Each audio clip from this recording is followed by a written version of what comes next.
Out ko lang ng work, mga be. Uwi ko ng bahay, magluluto pa tayo mga be. Ito live update. Nakakamiss may magsusundo. Dati sinusundo ako ni Bambang dito eh. Palagi, halos araw-araw sinusundo niya ako. Ito. Ngayon, wala na ako sundo. Pero okay lang. First time ko magluluto ng repolyo, mga be.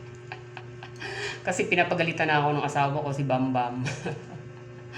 Puro kami, hotdog. Simula nung umalis siya, hotdog, itlog, prito. Puro lahat prito. Anong buwan siya umalis nung nakaraang buwan pa? Diba? Ngayon, luluto tayo ng gulay. Kanina kasi, habang nasa trabaho ako, 7:30, yung anak ko, pinabili ko na ng ulam, nang sabi ko magsisinigang or tinola. Sarado daw yung tindahan. Bilihan lang ng gulay ang meron. Kaya ayun, bumagsak kami sa walang pang halo. Only gulay lang. Gulay lang. Pero, sarapan na lang natin yung luto.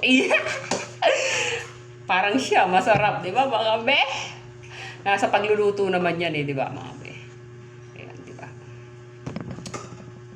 Siyempre, kapag masarap ka magluto, siyempre, masarap ka rin magmahal. Sana all! Antay natin yung anak ko, pinapabili ko pa ng kamatis at sibuyas. Tahanan mo ako.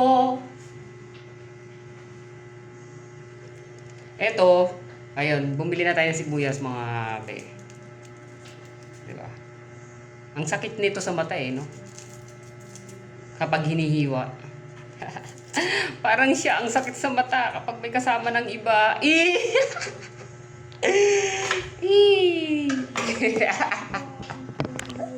Pangit ko ng hugot ko mga be. Ayan. Lutuin na natin yan. Corny ka dyan. Ganun talaga. Corny. Prito muna tayo ng hotdog. Para naman may kasama yung gulay natin. Di ba? Para medyo masarap naman. Hotdog. Hotdog. Yung wala ang tomboy. Ouch! Sana all may hotdog. Sana all may hotdog. Luto na ang hotdog, mga be. Bueno. Ilagay na natin ang sibuyas at kamatis, mga be.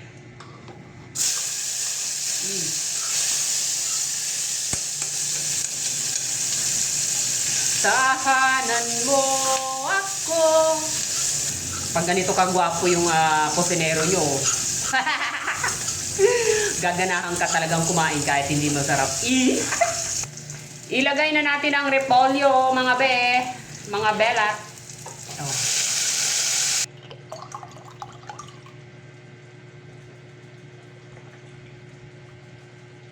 Siya mga be, kahit pa paano mukha namang masarap. Lasang pachamba. Ayun. Kainan na tayo. Kainan na. Ubus namin yan mga be. Siyempre may Nesty para masaya. Ayun, Nesty tayo mga be. Nesty. Eto na, tapos na ako magluto mga be. Let's eat na. Meron kaming Nesty, pritong hotdog, ginisang repolyo. Yun. Tikman na natin ang ating repolyo.